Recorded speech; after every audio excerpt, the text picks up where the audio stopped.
1. Por las cavernas. Protegidos de la luz del sol, por las sombras de un guayacán amarillo, estábamos mi abuelo y yo mirando el horizonte, allí donde el borde de la cordillera raya el firmamento. Sobre esa línea veíamos los colores del arco iris. Permanecíamos sentados sobre las flores que caían al suelo, desprendidas por un suave viento de verano. Desde ahí observábamos también las crisálidas de la mariposa emperador azul que, en forma sinuosa, se adherían al tronco de un frondoso laurel, imitando una legión de guerreros espartanos, acoplados, cuerpo a cuerpo, con trajes camuflados de un verde opaco surcado por parches negros y amarillos. Así comenzamos a adentrarnos en nuestros mundos imaginarios.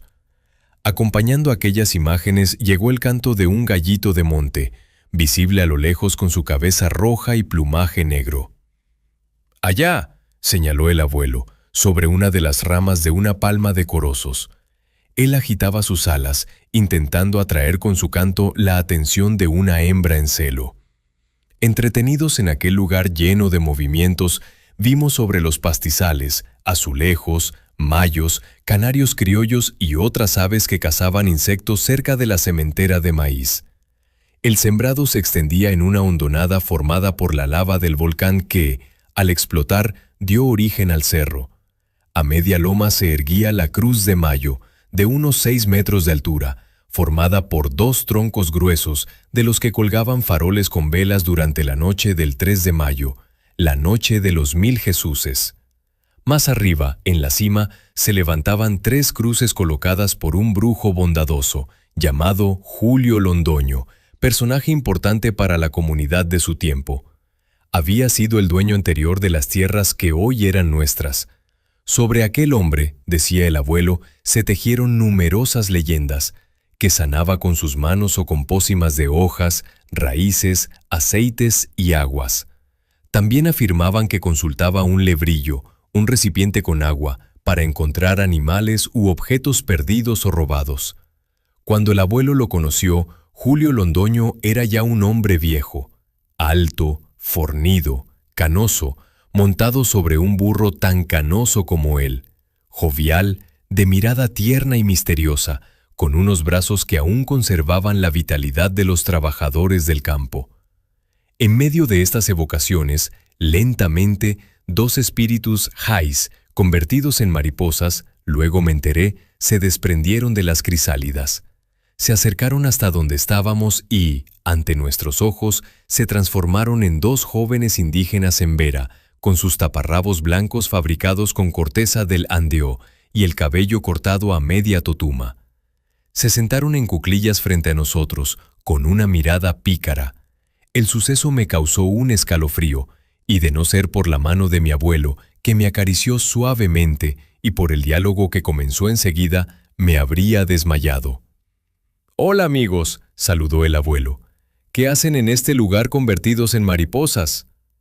«Venerable anciano, es la época que convinieron don Julio y el Jaibaná Caragaví para que retornemos a nuestras familias, allá en los bosques húmedos después de la cordillera que bordea el mar Pacífico, a las parentelas del pueblo en Vera.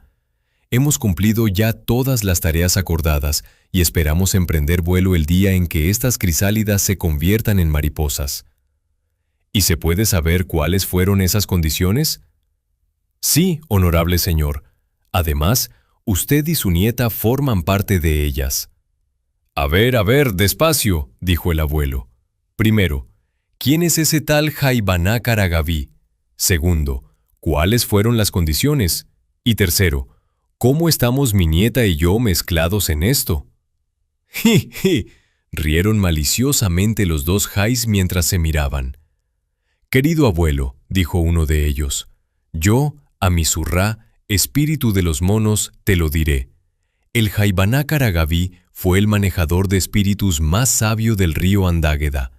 Hace muchos años tomó como aprendiz a don Julio Londoño, quien realizó su aprendizaje de Jaibaná cuando trabajó en los socavones de la mina Dabaibe, en plena selva húmeda, cumpliendo los trabajos y ritos necesarios para dicha formación. A su regreso, fue enviado a esta región entre los ríos Nus, Naré y Samaná, en compañía de 2 jais, nosotros, con el fin de ayudar a mantener el equilibrio natural de este ecosistema que ha sobrevivido a la depredación del hombre civilizado. Entre las condiciones acordadas para nuestra permanencia, continuó Bagará, espíritu de los guacamayos, eran la de apoyar a don Julio en su sueño, para que los habitantes de esta región tomaran lo necesario para su subsistencia, evitando así los desarrollos tecnológicos y enfermizos de la sociedad de consumo, que destruyen los ecosistemas frágiles.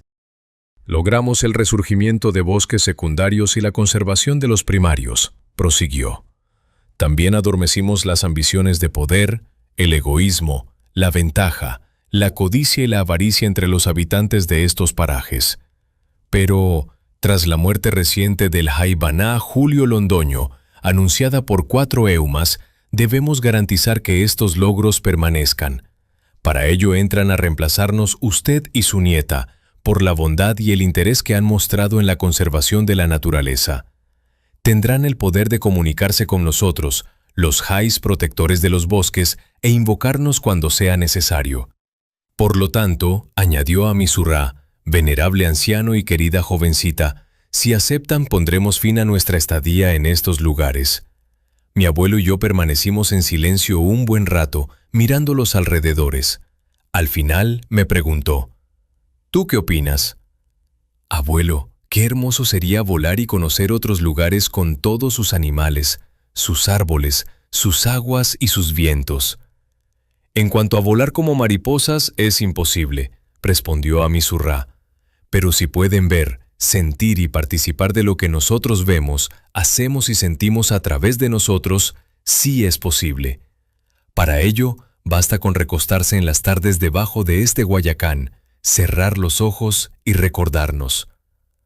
Bueno, mis amigos, dijo el abuelo, ya que aceptamos, deseamos que, antes de que se reúnan con los jaibanás que reemplazaron al Jaibaná Caragaví, recorran las aguas de los ríos Nus y Samaná y nos muestren lo que vean y lo que les ocurra. Y así fue, en una tarde de aquel verano, las crisálidas Emperador Azul se transformaron en hermosas mariposas que, al desplegar sus alas y endurecer sus cuerpos, emprendieron el vuelo. Un vuelo que las llevaría a través de senderos, bosques, claros de montes, ríos y quebradas, donde alargarían sus espiritrompas para libar las mieles de las flores o de los estiércoles frescos dejados por otros habitantes del lugar. Los jais se separaron de grupo de mariposas y comenzaron a zigzaguear a nuestro alrededor. Cuando se posaron sobre las chambranas del corredor de la casa y movieron lentamente sus alas, comprendimos que había llegado el momento de la despedida. Al día siguiente, cuando terminamos de aporcar el maizal, nos ubicamos a la sombra del árbol amarillo. Cerramos los ojos y pensamos en los jais, quienes, en ese mismo instante, recorrían las estribaciones de la cordillera central por los ríos Samaná y Nare. En su viaje, nuestros amigos se encontraron con 2 bicorí o armadillos que excavaban un túnel con las 8 uñas de sus patas delanteras, mientras arrojaban tierra con sus patas traseras en busca de la reina y las larvas de un hormiguero. Para comunicarse con ellos, los jais se transformaron en gurres, otro nombre del armadillo, ensayaron su pasito, tun, tun, y, ocultos entre los matorrales, se aproximaron lentamente. «Buenos días», saludó a Misurá.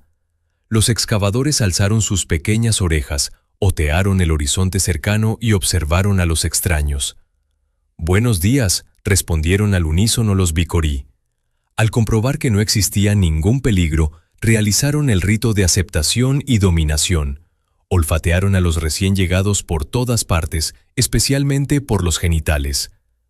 ¿Será que nos enseñan el camino más corto para llegar al interior de las cavernas del río Nus?, preguntó Bagará.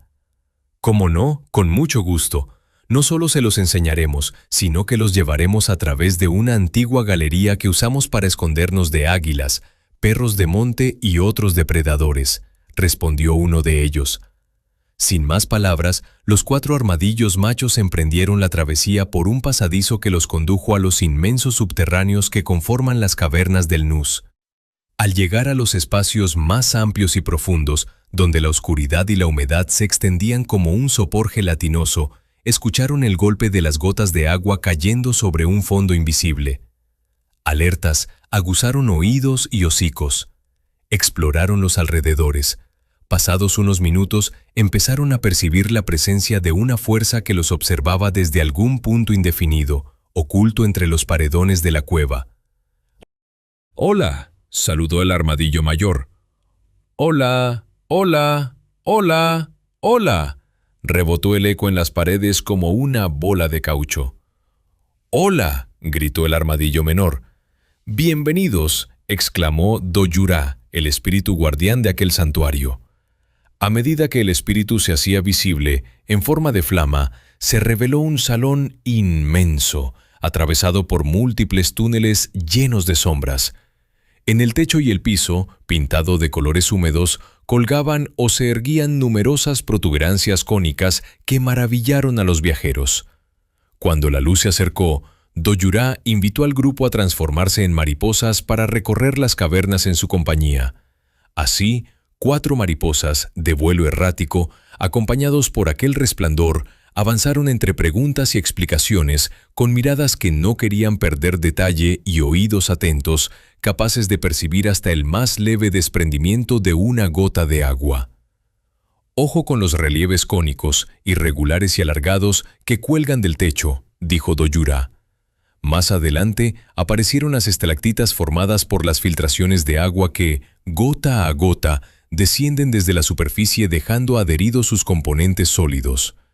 El material y el color dependen de los depósitos de sales de calcio y de los minerales presentes en la tierra, disueltos por el agua. Las rojas adquieren su color de los minerales de hierro, las blancas por las soluciones calcáreas, y las verdes tienen su origen en el cobre, explicó Doyura. En medio de estas explicaciones, Bagará no pudo contener la risa. Al observar a los armadillos, las mariposas en que se habían convertido conservaban sus cuerpos rechonchos, lo que los hacía lentos y torpes en el aleteo. Al notar las burlas, se adelantaron con la cabeza erguida, haciendo más evidentes sus formas y movimientos. «Si miran el piso», continuó Doyura, «observarán las estalagmitas simétricas a las estalactitas. Las gotas que se desprenden durante su formación moldean un cono semejante, pero en sentido contrario. Al internarse en las profundidades, contemplaron innumerables pozos de aguas cristalinas que multiplicaban los reflejos. El eco de las gotas cayendo sobre los espejos de agua se convertían en un resonador que viajaba de pared en pared.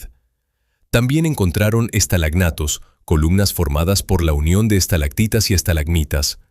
En esos momentos, las 2 mariposas armadillo que iban adelante pararon de súbito y retrocedieron hasta colocarse detrás del grupo. Doyura sonrió y dijo: «Estas galerías que empiezan a verse son bóvedas donde habitan las almas de quienes transitaron y murieron en estas regiones durante la conquista, la colonia y las migraciones posteriores. Las galerías en las que vamos a entrar no son solo piedra», dijo, «son memoria». La llama avanzó lentamente y una bruma azul comenzó a levantarse del suelo. Entonces aparecieron las figuras de seres humanos que caminaban sin descanso, girando en un círculo interminable. No hablaban, solo avanzaban. En ella moran las almas de indios esclavizados como bestias de carga, que transportaron sobre sus espaldas silletas y barbacoas, mercancías, conquistadores, encomenderos, comerciantes, dueños de minas, eclesiásticos, o mejor, a todos aquellos que ejercieron el poder violento que otorga el oro, la codicia y la avaricia. El armazón, la silleta, era sostenida por bandas tejidas con las fibras de fique, fijadas a sus cabezas y hombros.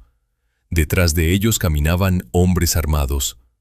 En la bóveda siguiente, envuelta en un vaho grisáceo, aparecieron los negros, seres humanos arrancados de sus tierras en África y sus culturas, para reemplazar la mano de obra indígena diezmada, ya fuera por el exceso de trabajo forzado, el hambre o enfermedades como el sarampión, la viruela y la gripe, traídas por los conquistadores. Eran tiempos en que la vida humana se reducía a mercancía, a bestias de trabajo. Este lugar se encuentra bajo los caminos comerciales de tiempos entre 1541 a 1890, rutas que unieron la gran vía del río Magdalena por Puerto Nare con las minas de la provincia de Antioquia, la región que más oro produce en América. Las siluetas en la primera bóveda revelaban una tragedia. Sin parar, muchos indios caminaban en círculo, transportaban en silletas o en barbacoas de guadua a personas prestantes, fardos, mercancías y muebles, vigilados por capataces armados y por los dueños de sus vidas. El armazón era sostenido por cintas tejidas con fibras de fique, apoyadas sobre sus cabezas y hombros. En la bóveda siguiente, envuelta en un vaho grisáceo, aparecieron los negros, seres humanos arrancados de sus tierras en África y de sus culturas, para reemplazar la mano de obra indígena diezmada, ya fuera por el exceso de trabajo forzado, el hambre o las enfermedades como el sarampión, la viruela y la gripe, traídas por los conquistadores. Eran tiempos en que la vida humana se reducía a mercancía, a bestias de trabajo. Entonces emergió un canto profundo, un lamento de voces graves, acompañadas por golpes sobre tambores y palmas abiertas, cargando una memoria herida que aún no encuentra descanso.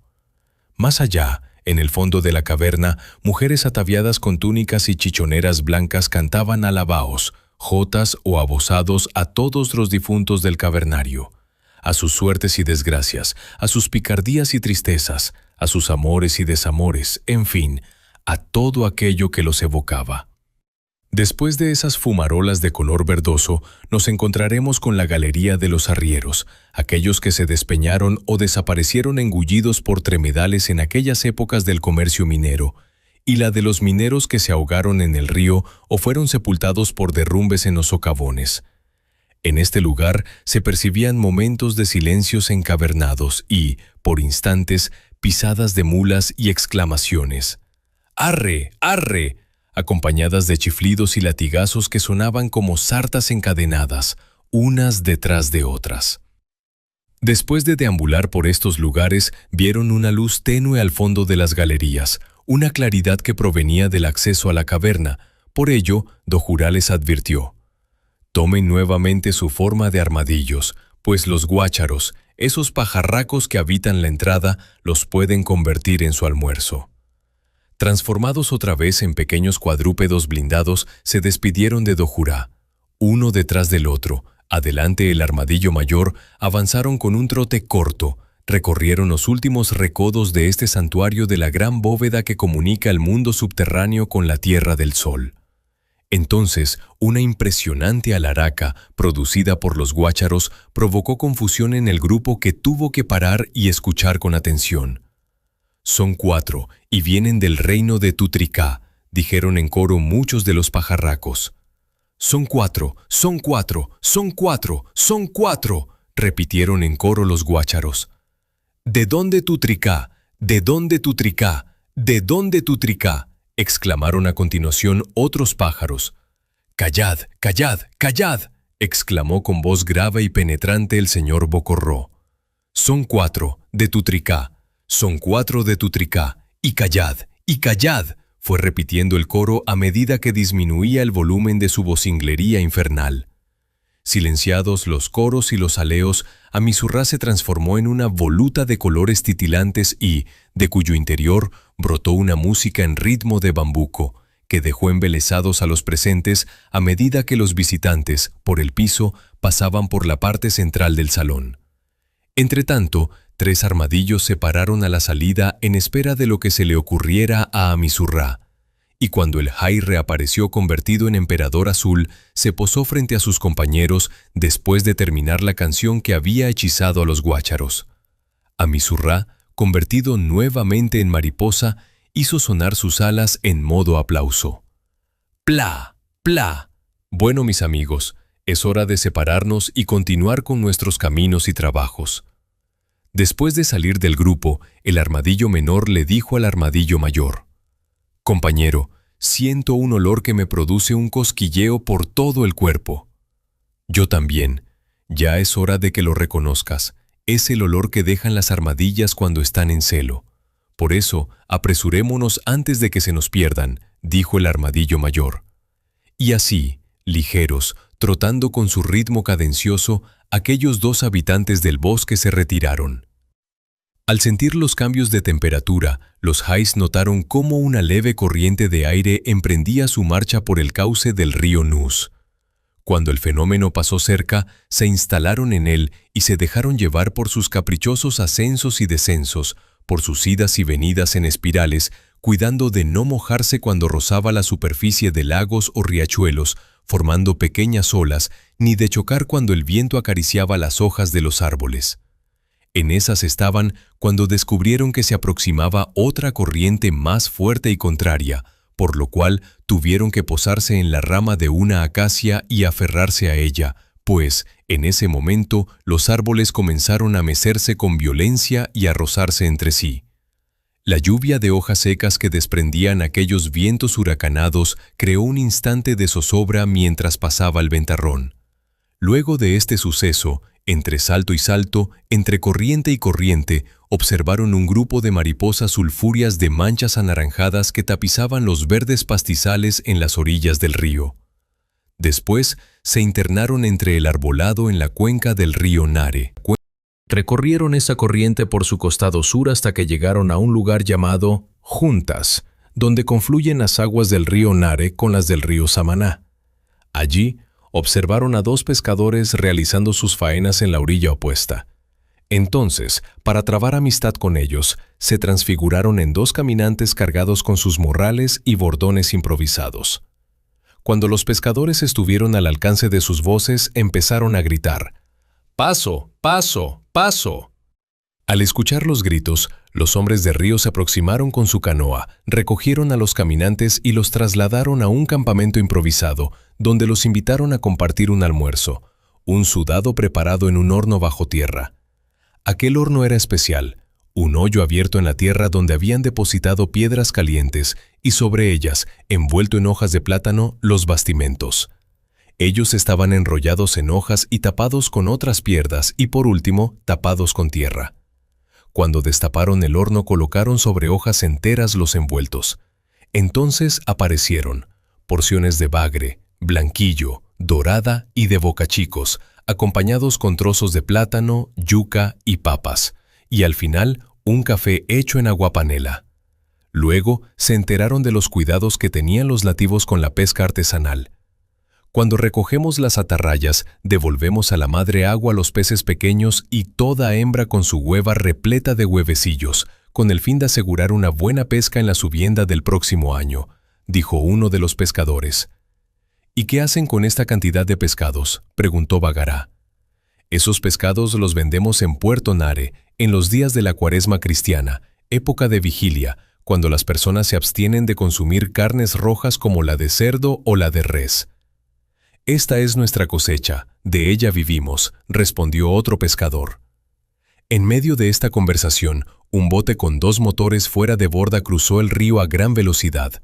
5 personas escuchando a todo volumen una canción que emitía un equipo de sonido.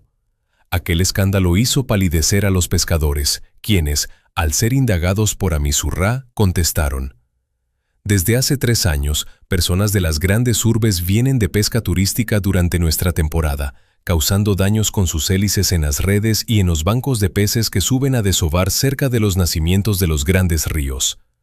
Las olas que levantan hacen zozobrar a más de una canoa, pues no reducen la velocidad cuando se cruzan con nosotros. Además, cuando practican caza deportiva, la mayoría de la fauna de los alrededores huye. Cuando ellos están aquí, es muy poco lo que podemos trabajar y podemos perder nuestra temporada», dijo el otro pescador. Entre estos comentarios y algunas historias, la tarde fue gastando su resplandor, y en las horas del crepúsculo, cuando se ausentan los colores de los contornos, los caminantes tomaron una huella que en el pasado habían formado exploradores en sus marchas río arriba, en busca de minas de oro y de salados. Lejos de la mirada de los 2 pescadores, se convirtieron nuevamente en mariposas azules. Aletearon en busca de un lugar para dormir, y de pronto se encontraron con una mariposa crepuscular que venía en sentido contrario. El encuentro las llevó a danzar sobre unos frutos fermentados, mientras la recién llegada narraba su huida de los turistas, pues al día siguiente empezarían un pillaje indiscriminado sobre los habitantes de la selva. Libando el zumo agrio de aquellas frutas, les contó también su procedencia. Entonces ellos, los espíritus, la invitaron a participar en los trucos que planeaban para expulsar a estos personajes indeseables, ya que ella conocía bien las riberas del río. Fue así como Dinastor Macrosiris los condujo hasta un remolino donde, según decían, habitaba un espíritu desconocido. Y así era. En los alrededores de un embudo de agua, los Yais percibieron la presencia de Antumia, el demonio de los ríos, quien se hallaba durmiendo en lo profundo de la turbulencia. De inmediato se transformaron en mono y guacamayo, indicándole a la mariposa crepuscular que se retirara a una distancia prudente, pues ignoraban el ánimo con el que hallarían la aparición. Luego se instalaron en la copa de un árbol, resguardados por sus hojas, y comenzaron a cantar el nombre de Antumia. Antumia, Antumia, Antumia.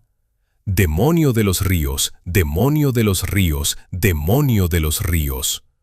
Ante tanta algarabía y a medida que emergía de su letargo, el demonio se fue transformando en una beberamá gigante, con colmillos afilados, uñas descomunales y unos ojos que irradiaban luz como dos reflectores de luces rojas en la oscuridad de la manigua. Al irrumpir con un salto colosal, lanzó torrentes de agua a su alrededor y con voz bronca bramó: «¡Mu! ¡Mu! ¿Quién se atreve a despertarme?», reclamó Antumia. El silencio fue la única respuesta. La selva fue intimidada por aquel berrido. «¡Mu! ¡Mu! ¡Mu! ¿Quién se atreve a despertarme?», insistió el demonio. «Nosotros, Amisurrá y Bagará, espíritus de los monos y de los guacamayos», dijo Bagará. «¿Y qué quieren de este convulsionado espíritu?», preguntó Antumia mientras lanzaba bocanadas de fuego y humo. «Esperamos que nos ayudes a atemorizar los turistas que hoy se mostraron en un bote con motores fuera de borda, para que no regresen y además difundan lo inhóspito de estos lugares. Así salvaremos estos bosques y sus habitantes», aclaró Amisurrá. Tras escuchar esta petición, Antumia se convirtió en una nutria e invitó a los espíritus a tocar tierra para desarrollar una estrategia que les permitiera desalojar a este tipo de turistas indeseables que matan por placer y no por necesidad como ha establecido la naturaleza. Ya en el suelo, nutria, guacamayo y mono se repartieron las acciones a ejecutar. Una vez elaborado el plan, tomaron posiciones de acuerdo con lo acordado. «Bu, bu, bu, bu,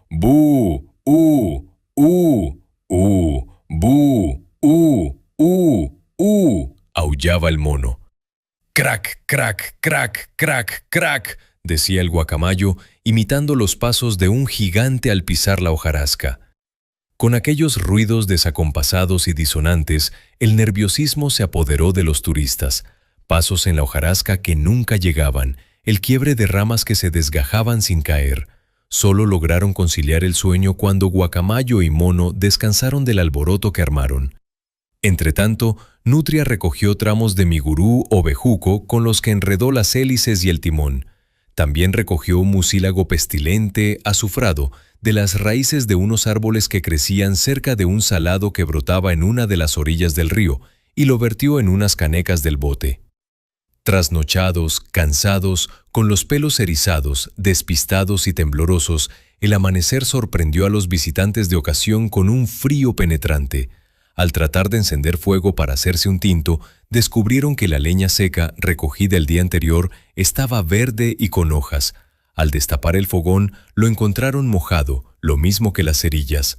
En ese momento, una de las escopetas se disparó. Uno de los motores intentó arrancar, soltando borboteos explosivos y, para colmo, los comestibles que habían traído para la temporada habían desaparecido. Care, el loro, cuando le llegó la señal según lo acordado, desprendió un nido de avispas que colgaba de un roble, un panal elaborado con saliva y barro, en forma de pera. Al caer soltó un chiflido producido por la corriente de aire al pasar entre la entrada y el orificio superior realizado por Care. Al chocar contra el suelo, un enjambre de avispas papeleras de cabeza roja atacó a aquellos saqueadores cuando trataban de encender los motores. Cabezas, manos y pies fueron presa de sus aguijones, obligándolos a lanzarse al agua. «¡Qué noche esta!», gritó uno de los turistas después de alejarse de los véspidos. A mí me da la impresión de que nos están espantando, dijo otro asomando el rostro. En medio de este susto, un remolino los paseó de orilla a orilla. Aterrados, se convencieron de que los estaban echando. Montados de nuevo, lograron prender los motores y se alejaron de aquellos parajes con la intención de no volver jamás y contar este suceso a amigos, familiares y a cuantos quisieran escucharlos. Cuando los visitantes indeseables se alejaban, una carcajada se escuchó en los alrededores. Al volver el silencio al bosque, los espíritus continuaron con su rumbo en forma de mariposas. Cubiertos de flores amarillas, escuchamos el llamado de la abuela a tomar las medias tardes, dulces de brevas con arequipe acompañados de leche. Cerca de la casa estaba la huerta de legumbres, con repollos, cebollas, coles, tomates, cilantros, combinados con plantas aromáticas y medicinales, protegidas de las gallinas por una cerca con listones de guadua. Allá al frente, en una ladera, crecían las verduras mayores, plátano, guineo, banano, la yuca y a continuación los árboles frutales de breva, nísperos, mangos, papayos, naranjos y mandarinos. El sembrado de maíz y frijol, abrazados, quedaban detrás del cerro, cuidados por 2 espantapájaros vestidos con las ropas viejas del abuelo y coronados por auyamas color naranja, perforadas a manera de ojos, nariz y boca. Al lado de la casa estaban la conejera y el gallinero. Al fondo, en un potrero, pastaban las cabras. Aquella noche, Gedeco, la luna, brillaba en el firmamento. Su presencia me animaba hacia guardabosque para luchar por un planeta más equilibrado y más limpio. Con mi imaginación repleta de recuerdos, me dormí pensando en el otro día bajo el Guayacán, junto a mi abuelo. 4. Los flamencos. Entre charlas, quehaceres y recuerdos transcurrió aquel día. La claridad se fue retirando a medida que llegaba el crepúsculo. La noche se instaló silenciosa, penetró por puertas y ventanas. La luz que soltaban los pabilos de las velas de cebo, el grillar de los insectos saltarines y el croar de ranas y sapos en la laguna arrullaron mi cansancio hasta que me dormí. Al amanecer, el sol se enunció por los bordes del cerro. Al final de la tarde de ese día, según lo acordado con los Jays, mi abuelo y yo, nos sentamos nuevamente en el tapete de flores de Guayacán. Pensamos en ellos. Las imágenes de los 2 espíritus llegaron como mariposas que viajaban hacia el sur, siguiendo la corriente del río Samaná hasta una laguna formada en una de sus orillas. Allí observaron 2 flamencos rosados, aves patilargas que suelen viajar en bandadas. Lo extraño era que estas aves pertenecían a las orillas del mar y aquel lugar estaba lejos de las costas. Esto llamó su atención. Para entender este suceso, se transformaron en 2 gujos, patos comunes. Acuatizaron con su parloteo de ¡cuá! ¡Cuá! Aquel bullicio perturbó el silencio del lugar. Alarmado por el escándalo, una de las zancudas se acercó con su andar de flexiones angulosas y cuando estuvo cerca preguntó: ¿Quiénes son ustedes? ¿Dónde viven? ¿Podrían orientarnos? Claro, les ayudaremos en lo que podamos, respondió Bagará. La presencia de las aves zancudas en este lugar había sido un accidente. Esperaban que se aliviara del golpe que sufrió uno de ellos cuando se toparon con una corriente de un huracán que los arrojó contra los árboles que rodean la laguna. Mientras se recupera el flamenco, se habían alimentado de cangrejos, camarones de río y algas a las que no estaban acostumbrados. En esos lugares no hay artemias responsables del color de sus plumas. Ya podemos regresar al mar, pero la inmensidad del bosque que nos rodea confunde nuestro sentido de orientación. Estamos perdidos, dijo el flamenco. De verdad que están perdidos y lejos de su ambiente. Parece que la tormenta afectó su sentido de orientación, dijo Amisurrá. La manera más segura para llegar al mar es volar siguiendo la corriente de este río. Los llevará al río Nare y este al Magdalena. Ese río desemboca en el mar Caribe, donde seguramente encontrarán lugares conocidos, dijo Bagará. No había terminado la época de los huracanes. El que nos desvió llegó por bordeando la Sierra Nevada. Nos arrastró por los manglares de la Ciénaga Grande, hoy un inmenso cementerio de esqueletos blancos, fantasmas mudos y sin hojas, testigos del daño que los humanos hicieron a uno de los criaderos de alevinos más importantes del planeta.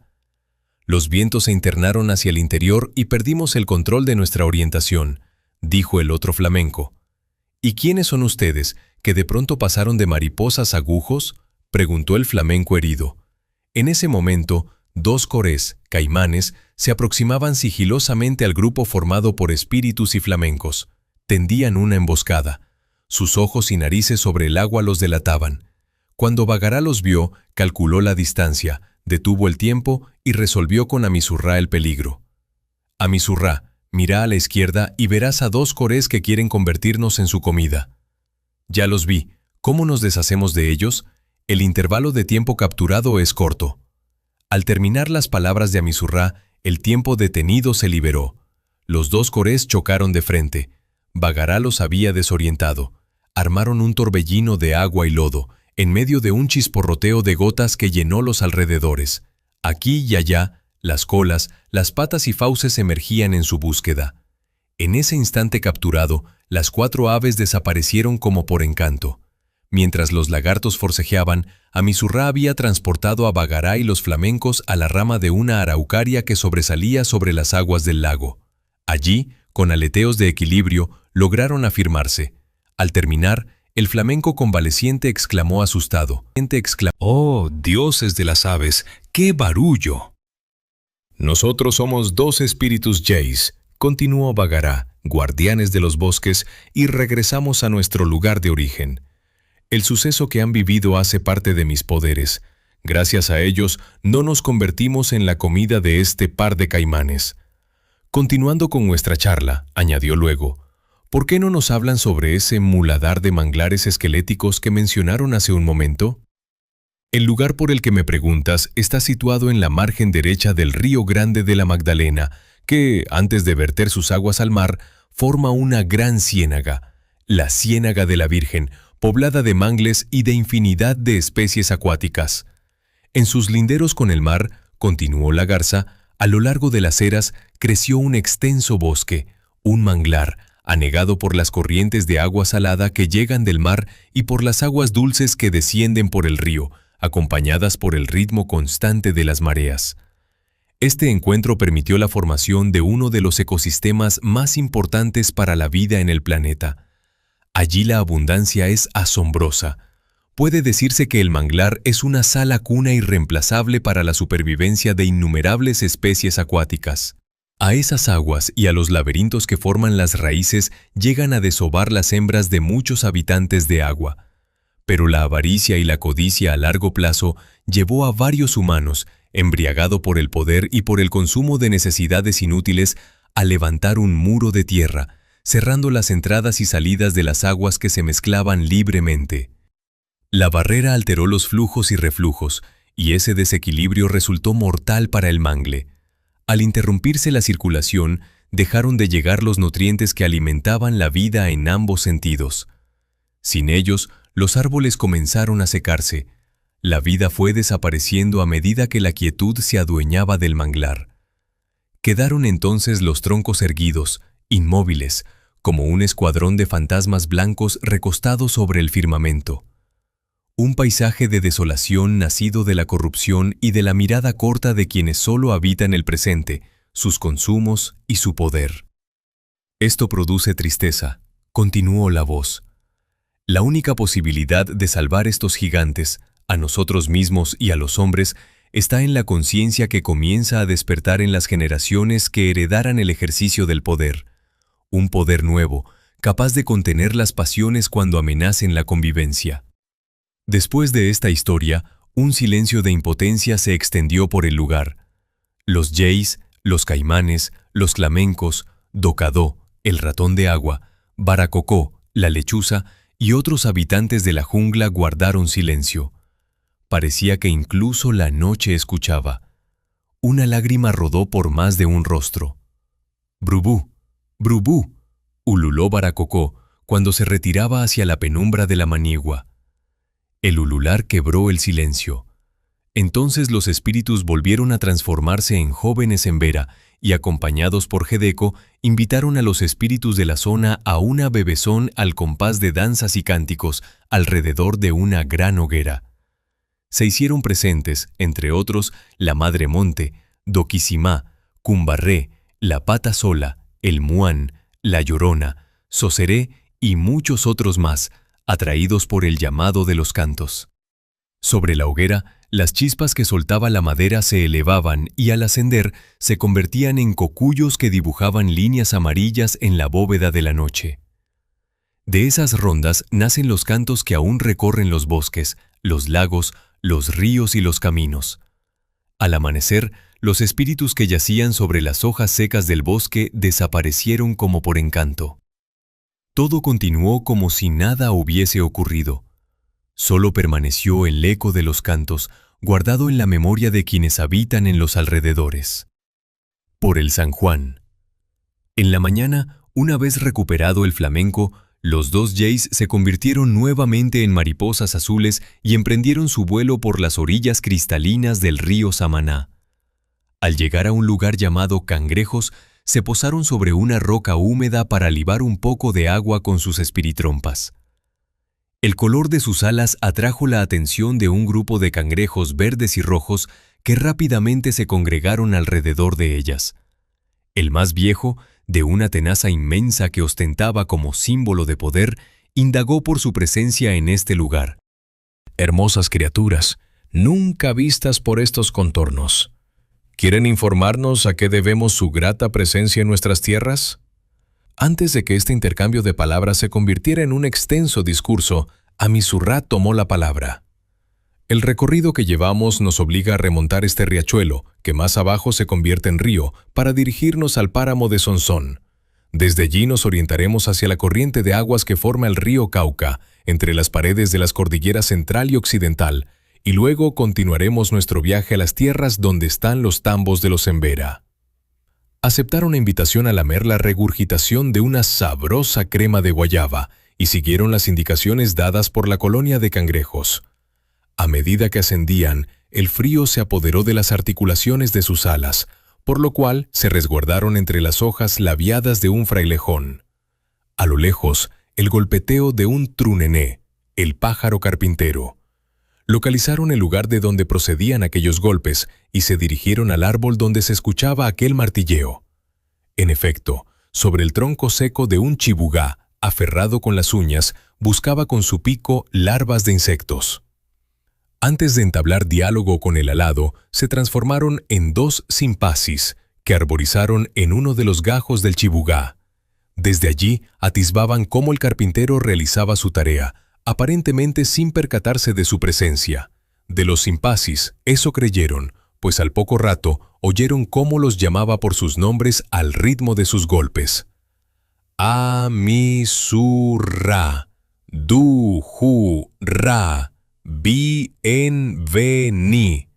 dos a la tierra de la soledad y el siete cueros. ¡Ja, ja, ja, ja, ja, ja! Se rieron los dos espíritus. ¿Desde cuándo nos estás esperando?, preguntó Bagará. Desde aquella noche en la que hicieron la fiesta, allá abajo, sus cantos llegaron a estos parajes anunciando su presencia. Por eso, desde esta mañana vimos cómo emprendían su vuelo de mariposas y aquí estamos esperándolos para compartir experiencias. ¡Ya, ya!, exclamó Amisurrá. ¡Puf!